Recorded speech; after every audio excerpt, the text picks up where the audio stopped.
Kwanza unajua mimi mwenyewe mara nyingine hata mkiniita waziri huwa hatasiamini.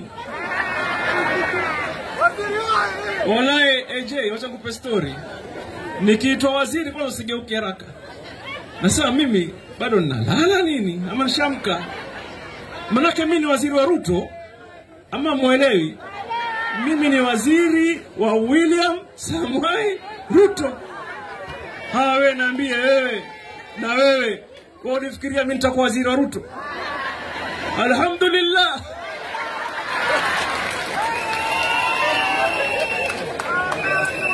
Sasa mimi ni waziri kamili katika serikali ya William Samoei Ruto. Situmshukuru? Situmshukuru? Watu wa Kwale tunasema nini? Alhamdulillah. Sijasikia bana. Ndio mimi sasa. Na mimi nikiwa hapa, mimi ni serikali kamili.